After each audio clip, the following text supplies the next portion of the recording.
c'est Iria. Aujourd'hui, je vais inaugurer une nouvelle série de vidéos que je vais intituler le tarot divin. Je vais y fusionner l'étude des lames du tarot avec le travail sur la mythologie et les divinités. Aujourd'hui, je vais vous parler de Lilith et de la carte du diable. Donc si vous ne connaissez pas Lilith, je vais vous planter le décor rapidement.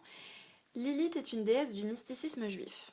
Dans le jardin d'Éden, Dieu avait créé Adam, l'homme, à partir de la même argile que Lilith, la femme. Ils étaient donc parfaitement égaux. Le souci, c'est qu'Adam a voulu soumettre sa femme à son autorité, Lilith a refusé, et Dieu a reconnu que ça n'était pas très réglo pour Lilith, mais il lui a tout de même demandé de faire un effort et de se soumettre à son mari. Lilith a refusé.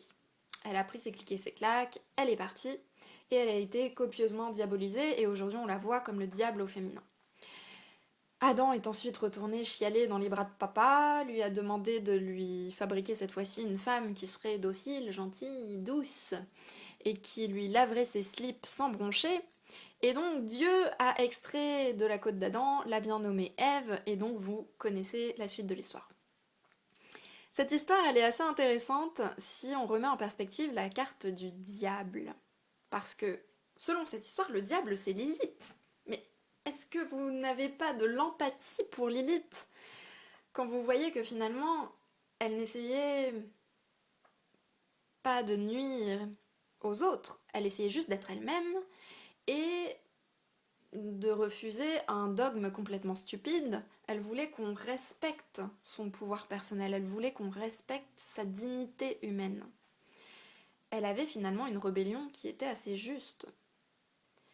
Alors quand on vous montre la carte du diable dans le tarot, en règle générale, on va vous montrer plutôt un archétype qui est négatif, qui est pervers, qui va vous entraîner dans tout un tas d'activités qui font partie de la perdition et de la damnation. Mais si vous vous placez du point de vue de l'autre côté, est-ce que le diable ce serait pas l'autre camp?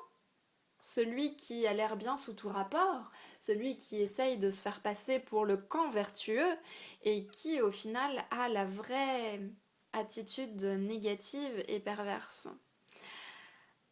Alors ça nous fait un peu réinterpréter cette carte du diable.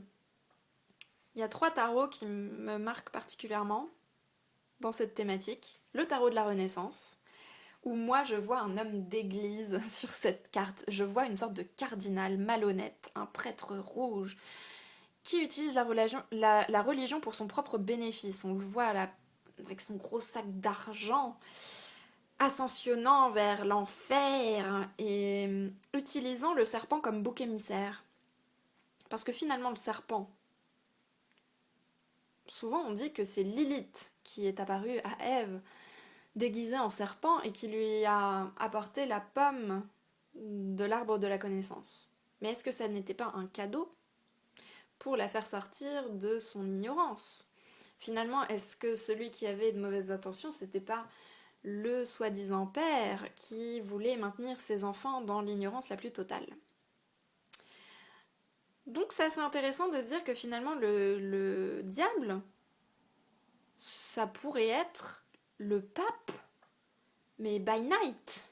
C'est-à-dire que la carte du pape, vous la prenez, vous la regardez quand il se croit seul, qui commence à se détendre, à, à révéler sa vraie nature, et là vous allez peut-être voir la nature du diable derrière la carte du pape. Et moi c'est une interprétation qui me plaît beaucoup, qui me parle énormément et que j'arrive très bien à rattacher au mythe de Lilith. Alors une autre interprétation de la carte du diable, c'est la carte du Universal Goddess Tarot. Et là on voit carrément une représentation de la déesse Lilith.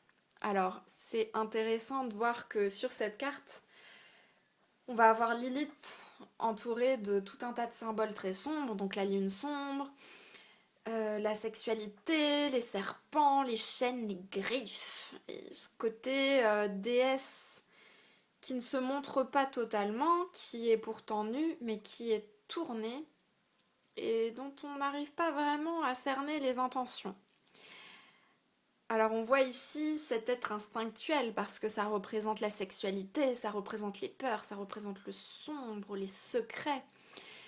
Et tout ça finalement ça fait partie de l'instinct, cette partie animale qui a été tant bien que mal refoulée, notamment par les religions monothéistes.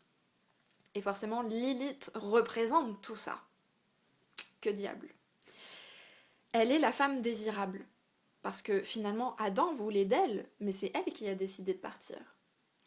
Elle est la femme castratrice qui a refusé de se soumettre à son mari. Donc, qu'est-ce que ça peut être effrayant, ça, d'un point de vue religieux et patriarcal? Est-ce que c'est forcément mauvais? Est-ce qu'on doit diaboliser l'instinct, la sexualité, tout ce qui est sombre, la nuit, la femme et le désir? Est-ce qu'on ne doit pas plutôt embrasser l'idée de ce que représente ce diable-là, ce diable instinctuel, et se détacher de l'archétype extérieur culpabilisant qu'on nous a vendu pendant des milliers d'années? Est-ce que le diable, ce serait pas finalement un puissant libérateur par rapport à notre vraie nature? Et une troisième carte que je trouve géniale, dans le Chicory Tarot. Alors le diable est représenté par cette espèce d'hybride diabolique entre l'insecte et le piment rouge, je trouve ça génial. Et il enlève une douce ingénue aux airs de Marilyn Monroe. Alors, je vais toujours me faire l'avocat du diable, haha. Et je vais me demander, mais qui est le diable dans cette représentation? Est-ce que c'est notre piment rouge bizarre, qui a forcément tout contre lui, puisqu'il est dans un délit de sale gueule évident? Ou est-ce que ce ne serait pas plutôt notre douce ingénue? Parce que moi, personnellement, si j'étais le diable, tel qu'on nous le vend, c'est-à-dire un personnage très négatif et qui cherche à vous entourlouper, j'essaierais plutôt de ressembler à la petite Minette qu'au gros piment rouge, parce que c'est beaucoup plus facile de fondre sur sa victime quand on a l'air inoffensif. Donc moi quand je vois débarquer la carte du diable avec un personnage très très négatif de façon aussi évidente, j'ai tendance à renverser les choses et à essayer de voir qui est vraiment celui qui a les mauvaises intentions. Et j'adore cette attitude d'abandon qu'a cette blonde sur cette représentation. On voit ce que c'est que de vraiment s'abandonner au côté sombre. Et ça me fait penser à la citation d'Oscar Wilde, le meilleur moyen de résister à la tentation, c'est d'y céder. Et finalement, est-ce que ce serait pas ça la solution par rapport à l'archétype du diable quand on réfléchit à l'histoire de Lilith? Ce qui était vu comme diabolisant, c'était de partir, c'était de se rebeller. Et malgré tout, elle a surmonté cette peur-là, cette peur de l'inconnu, de sortir du dogme et de partir par elle-même, expérimenter, connaître la vie. Est-ce que finalement on ne doit pas céder à la tentation du diable et du sombre pour cesser d'en avoir peur, pour cesser de s'en faire toute une montagne? Moi personnellement, c'est tout à fait ce qui m'est arrivé. Le fait de complètement dédiaboliser tous ces archétypes qu'on nous a servis depuis tant de temps sur un diable qui serait là pour nous pervertir à tout prix et qui aurait ce délit de sale gueule incroyable.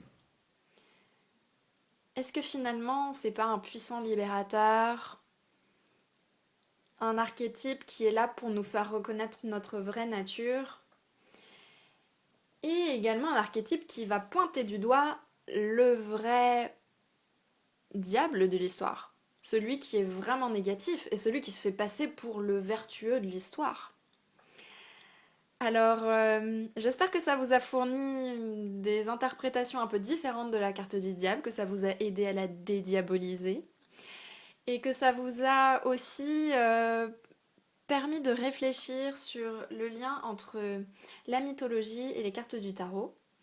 Je vous parlerai très prochainement d'une nouvelle divinité et d'une nouvelle carte, et en attendant, je vous envoie plein de lumière, je vous embrasse, à très bientôt.